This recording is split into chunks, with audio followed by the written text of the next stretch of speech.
just north of Kyiv, the aftermath of a Russian attack. Moscow launched over 700 drones and missiles at targets across Ukraine overnight, seemingly confirming that any agreement on a peace deal is still a long way off. Diplomacy has certainly intensified this week, but many Ukrainians believe Vladimir Putin will not give ground, only take as much as he can. We critically need to be helped with weapons, for the world to unite, for the world to help us, to be heard, for Mr. Trump to hear us, that he is being deceived, that he is being led into delusion. You can't bargain with Russia. It is not the kind of country that will give in. It may be Ukraine's armed forces day, but it is the Russians who are on the march, after capturing an estimated 200 square miles last month, emboldening Vladimir Putin to stick to his hardline territorial demands, while President Zelensky continues to rally his war-weary country. Dear Ukrainians, only thanks to truly strong people are nations strong, and only strong nations are preserved on earth. Ukraine will definitely be preserved, because we do not doubt your strength. In the Kyiv metro this morning, Ukrainians were yet again sheltering from a Russian air raid, while Ukrainian officials in far-off Florida were talking to the Americans, trying not to be press-ganged into territorial concessions, but also trying not to enrage President Trump in the process, a man whose latest national security strategy no longer describes Russia as an adversary, when the mood here underground was gloomy anyway. Russia simply won't stop until it destroys us. That's my opinion, and I think that's how it will continue. Their plan is to bring us down as a nation. Near Ukraine's capital, the Russians hit a depot which services suburban trains, making sure that those far from the military front line feel the effects of this war. The Americans are this weekend urging the Russians to show what they describe as a serious commitment to long-term peace, though there's certainly no sign of that yet. Well, earlier I spoke to Ben Hodges, former commander of the US Army in Europe, and Kurt Volker, who served as President Trump's special representative for Ukraine. I began by asking how alarming it was that America seems to be turning its back on Europe with this document. I think the happiest person in the world with this document is Vladimir Putin, because this strategy cedes Europe to the Russian sphere of influence. And this is out in the open now. It's not, there's no nuance, it's out in the open. And I think that Europe better, number one, ensure that Ukraine does not fail.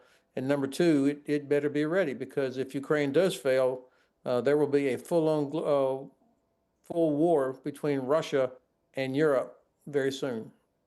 The way you put it, Ben Hodges, makes it sound historic and alarming. Is that what it is?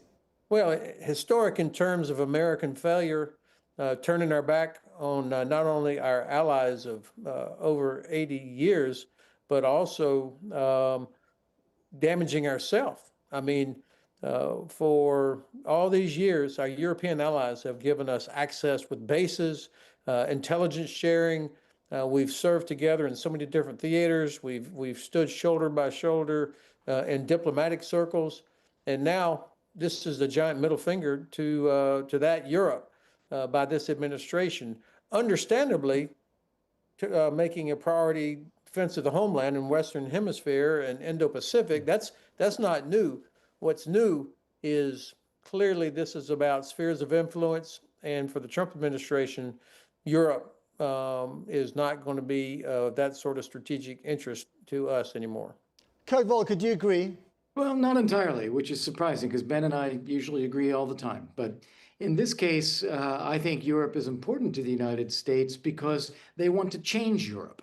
They want to export a MAGA political ideology into Europe and see Europe grow that way. They kind of view Europe as part of America's domestic politics, or fighting out America's domestic political battles there too, which makes me look at this whole document somewhat skeptically. It's not really a strategy. It is much more a MAGA political treatise about the way they want the world to be. Doesn't actually conform to the way the world actually is. I also don't think it's going to have much impact. The Trump administration is the Trump administration as we see it. You know, we're familiar with that. We've lived with it for a year. This strikes me as kind of a warmed over version of J.D. Vance's Munich speech, which of course hasn't driven anything in policy.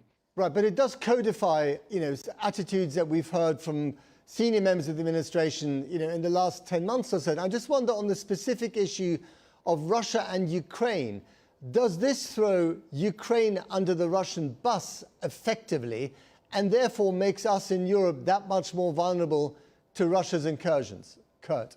The document doesn't do anything. And it's very vague on a lot of these things. It talks about the importance of Europe, and it talks about wanting Europe to be great again.